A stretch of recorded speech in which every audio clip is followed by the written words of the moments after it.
back live with Andrew Bolt with the Bolt Report. I was surprised last week to read that the Morrison government had this Egyptian sheikh come tour Australian mosques, even though he's mocked the September 11 attacks that killed nearly 3,000 innocent people, and also the Charlie Hebdo terror attacks in Paris as comedy films. Here is this Sheikh Omar Abdelkafi 3 years ago. هذه التمثيلية الممجوجة التي تحدث للمسلمين في مشرق الأرض ومغربها هي الجزء الثاني من الفيلم الهزلي 11 من سبتمبر. يتكشفون وتتكشف له الحقائق قريبا أن هذه تمثيلية هزلية لا ناقة لنا فيها.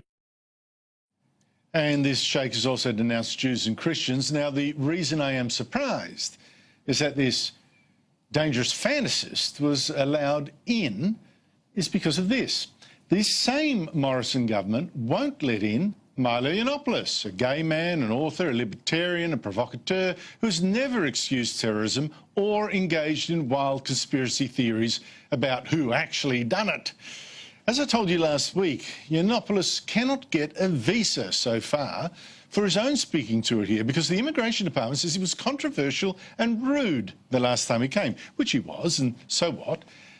But the main objection to him, or at least the very first one listed in the document sent to Milo, is that when he comes here, the left gets violent, like it's all his fault. It's told him, despite the locations of your previous appearances being withheld by the organisers until 24 hours prior to the events, there were still significant protests at both the Sydney and Melbourne events. The protests at the Melbourne event involved violence between those protesting and your supporters.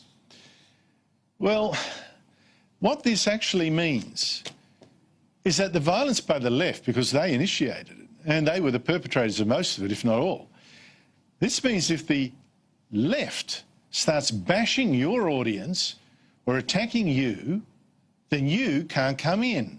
It's your fault, which means in this case, the Morrison government is the political arm of Antifa, the fascist left. Joining me is someone who has also been the target of violent protests and has lobbied for a visa for Milo Yiannopoulos, is One Nation leader Pauline Hanson. Pauline, thank you so much for joining me, and I should give a shout out to the folks watching behind you, where you're just about to address a meeting in the top of the town pub in Burnie. Hello, people in the pub. Give a big yell and I might hear you outside. Pauline, why do you care about this issue? Andrew, I can go back 22 years ago when I was having my meetings, everyone wanted to shut me down from having my say. And I believe that we're heading down the path of a socialist agenda in this country where they're actually wanting to control us and strip away our democracy and people having the right to have a say. Over the years, they've actually installed people into positions, whether it be council, whether it's state governments and possibly into our federal parliaments as well, that people to overrule and have their own dictatorship and suppressing the people. That concerns me greatly because this is a country of democracy and people should have their say. Freedom of speech is very important to me. That's why I never gave in and I kept going. I saw people come to my meetings, the pensioners, the aged, they had, you know, condoms of urine thrown at them, they had eggs, they had tomatoes, but the people believed in me and they had a right to hear what I had to say. The same as Milo and Tommy Robinson.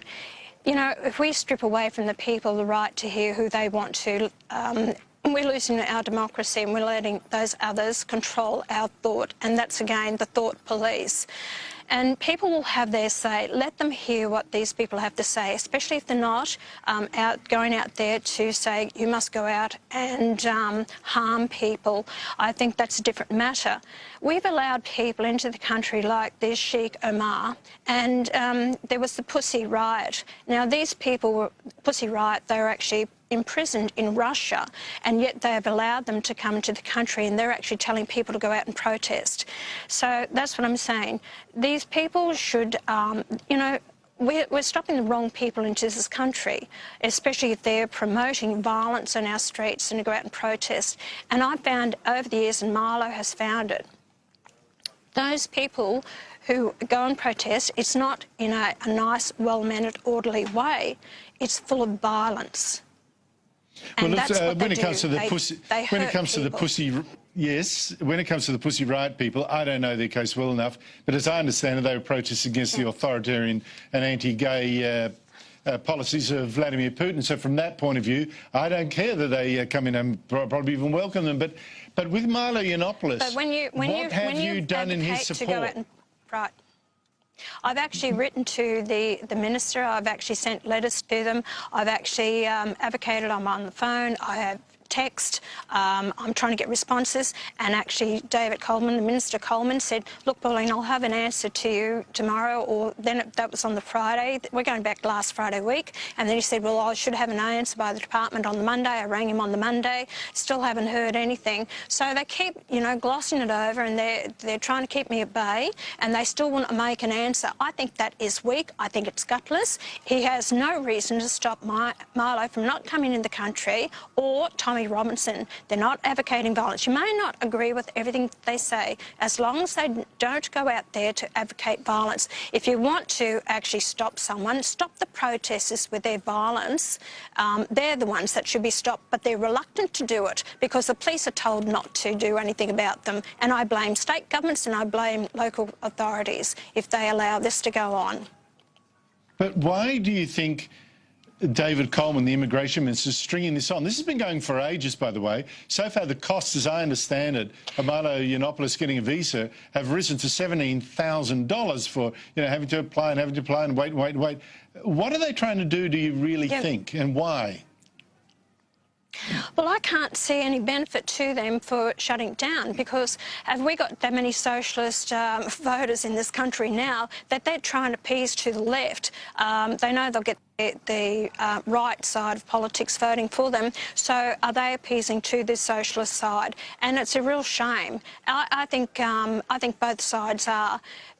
This country is becoming so divided, and I believe that Conservatives, if the Morrison government, the Conservative side, don't stand up for what they truly believe in, they're going to be wiped out and they're going to be taken over and controlled. That's why I'll stand my ground. Everyone knows, I'm telling you, I'm fighting to get Milo into the country and Tommy Robinson. They have a right to be here. Then people have the right to actually go and listen to them in peace and not be threatened or bullied because they're going to listen to what they have to say. Let the people decide. When they're not stupid, they're not children. They'll make up their own minds. I don't need someone telling me how I should think or who I should listen to, and that's a real shame. I think it's extraordinary that they think Australia is such a tinderbox that we can't hear these views in case we all go nuts and all that, when the only one going nuts are the left. And this has to be sorted out. The mobs cannot rule our streets and determine for us who we may listen to and who we may not. I mean, I just think this is such a fundamental issue. I don't know why the government isn't making a stand. They are too gutless to actually make a stand against this. I have seen video clips of what these preachers, these hate preachers they brought into the country, and they're in the mosque, they're actually preaching their hate towards homosexuals, towards our Christianity, to our way of life, to our laws, our culture, the whole lot, and yet they're allowing this to happen. They are not answerable to anyone because people are in fear. And I'm telling you now, I talk to a lot of people. People are actually becoming in fear to say what they want to say, and it's all behind closed doors because the thought police are out there, whether you like it or not, and it's getting worse. And then, unless people like myself and people who have the same backbone that I have to stand up for what I believe in and call it out for what it is, nothing will change in this country. I don't go out advocating hate. I never have, Andrew. I've stood on principle. I've stood for what I believe in this country, and they tried to shut me down years ago.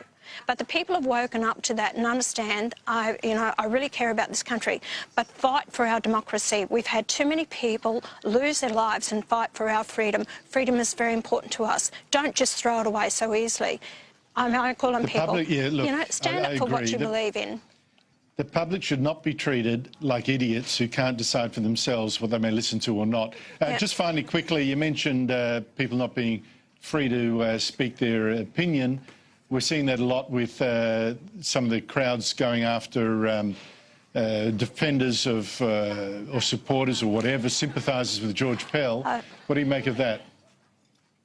They have the right to have an opinion, none of us, I have never been in the shoes to actually talk or, you know, no, Pell, I'm not going to make a judgment about it. I don't know. Andrew, I wasn't in the courtroom. I didn't hear the evidence that was given. I have no idea.